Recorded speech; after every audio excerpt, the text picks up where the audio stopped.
Hello there everybody, this is Alex from Hardcoin Guides, bringing my guide for Metroid Dread 0% items on Dread difficulty. Today we're doing part 22 entitled Wave Beam.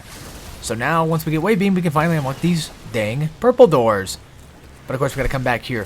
So, now that we got cross bombs are gonna be pretty dang useful against these suckers here, especially in this specific room.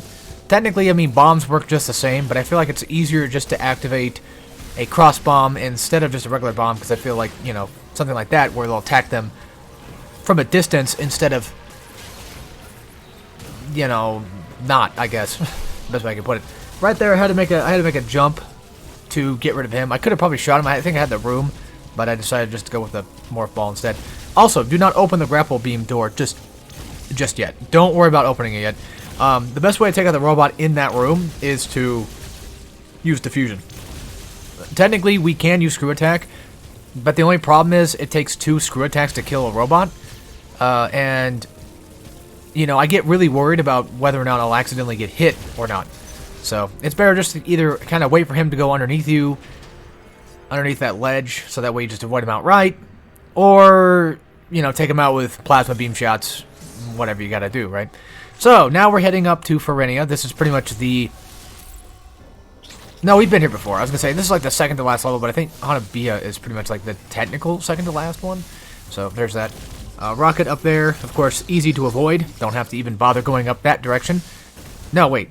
I'm thinking of a different area. Sorry. Right here, when you spawn down here, or when you run down here, the saw blade's going to spawn, so make sure you just avoid that. These guys are actually a bit more tankier than they were before, so I would recommend just using screw attack, go straight for the grapple door, and, you know, just take off that way. They will, of course, respawn, so that's something that you gotta have to be careful of, or at least spawn somebody else.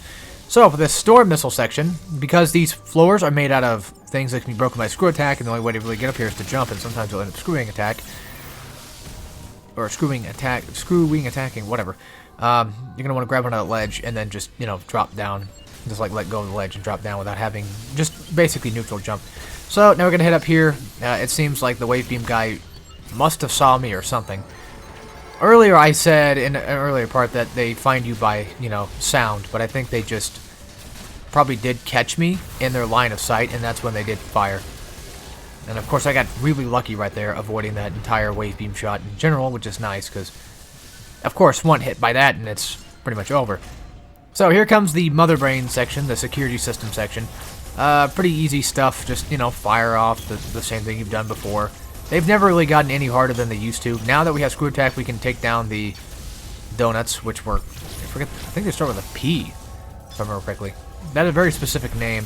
Somebody told me one time, but I forgot what it was, and when it comes to Metroid enemy names, I've just forgotten so many of them. Because sometimes they don't even have names, you know, and it's just like, well, why do I care? If they're not going to name them, then why do I care? Like, yeah, there's like Zoomers, and then I think Rippers and stuff. Like, those are pretty obvious. But for the most part, yeah, it's like, I'm not going to remember all the names all the time. There's too many Metroid games to count, and they keep switching things up anyway. But anyway, so, yeah, you could screw attack the fleshy bit of the brain, and then you could just take it out that way. If you wanted to, of course, which would make it a lot faster. It is safe, I promise. It's just, if you try to screw attack the armor, it's not going to work. It's not going to destroy the armor, unfortunately. So this section might be a little bit intense at first, but once you figure out, you know, how long you need to go through this and how long it takes you to get there, it's not really that bad. You can take some time doing this part. It's not incredibly terrible. Just remember that if you're stuck in a section like that where you have to use morph ball to get through, then just use cross bombs to break whatever else you need to. And for that side thing that that other elevator thing I shot, or not elevator thing, but that thing that I shot with the charge beam, the second one, if you go past that, you're gonna fall down and you're gonna reset this entire platforming section, so just be careful of that. So yeah, I just stand over here, I wait for him to start popping up, down. Sometimes he goes up on the ceiling, I guess it really depends. But I kind of, you know, waited for him to go on the bottom path or whatever path he was gonna take. Blast him from there, and he doesn't have too much health, thankfully. But I feel like the only enemy that ever was incredibly strong was probably most likely the speed booster one, I think. I feel like out of all the ones that took too long to kill, I think it was him that actually ended up taking the longest to kill. For some odd-ass reason, I don't know why. But anyway, that's wave beam. Now we can shoot through walls. We can shoot through a lot of stuff. So, you know, diffusion beam plus wave beam is gonna be pretty strong together. Just saying. And of course, you know, after that, we need to head out of the Emmy door to the left, and then shoot this down, of course, to make way. And obviously, got to watch out for the fire guy, which, you know, now that you have wave beam, you can either wait for him to stop shooting fire or just kill him outright. Whatever the case. But yep, that's it for this. I'll see you guys in the next part. And as always, take care, everybody.